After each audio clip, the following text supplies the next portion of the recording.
ঈদকে কেন্দ্র করে ঈদের কেনাকাটা কিন্তু শুরু হয়ে গেছে। সেই কেনাকাটার খবর আমরা জানবো রাজধানীর গুলশান প্লাজা থেকে, দুঃখিত পুলিশ প্লাজা থেকে যুক্ত হচ্ছেন সহকর্মী ইমতিয়াজ আহমেদ। ইমতিয়াজ, আপনার কাছে জানতে চাই ক্রেতাদের সমাগম কেমন দেখছেন মার্কেটে, এবং ঈদকে কেন্দ্র করে বিক্রেতারা কি বলছেন তাদের বিক্রি নিয়ে?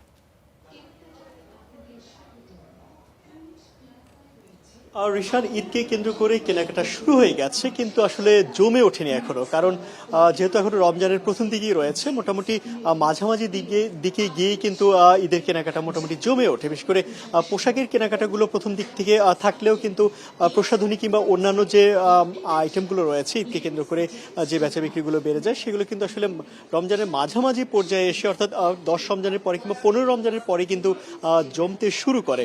বিশেষ করে যে তৈরি পোশাকের ক্ষেত্রে, অর্থাৎ মেয়েদের যে পোশাকগুলো রয়েছে, যেগুলো আসলে থ্রি পিস কিনে তারা আসলে বানাতে দেবে, সেগুলো কিন্তু প্রথম দিক থেকে বেচা বিক্রি জমে উঠলেও রেডিমেড আইটেমগুলো কিন্তু 10 কিংবা 15 রোজার পর থেকে জমে ওঠে।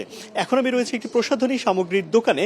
সেখানে আমরা আসলে দেখতে পাচ্ছি যে বিক্রেতারা যেমনটা বলছেন যে এখনো আসলে বেচা বিক্রি খুব বেশি তাদেরকে এখানে জমে ওঠেনি।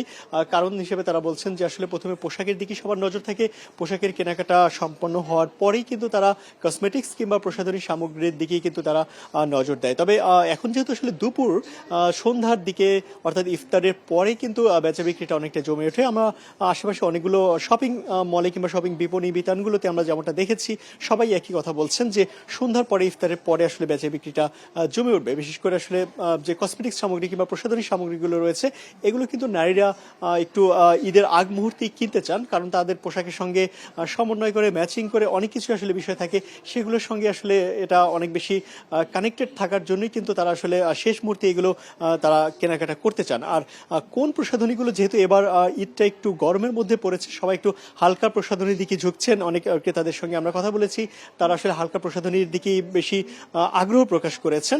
এবং দেশি বিদেশি প্রসাধনী, বিভিন্ন ধরনের প্রসাধনী কিন্তু বিপণী বিতানগুলোতে এখন পাওয়া যাচ্ছে। তবে বিদেশি প্রসাধনীর যে পরিচিত যে ব্র্যান্ডগুলো রয়েছে, সেগুলোর প্রতি যেমন ক্রেতাদের আগ্রহ রয়েছে, দেশীয় কিন্তু বেশ কিছু ব্র্যান্ড জনপ্রিয় হয়ে উঠছে ধীরে ধীরে, এবং সেগুলোর প্রতি কিন্তু ক্রেতাদের ধীরে ধীরে আগ্রহ, তাদের আগ্রহ বাড়ছে, আগ্রহ তাদেরকে বাড়ছে। এবং যেহেতু রমজানে এখন মোটামুটি শুরুর দিকে রয়েছে, মাঝামাঝি রমজানের বেচা বিক্রি পুরোটাই জমে উঠবে, এমনটা মনে করছেন ক্রেতা বিক্রেতা উভয়ই। ঋষান।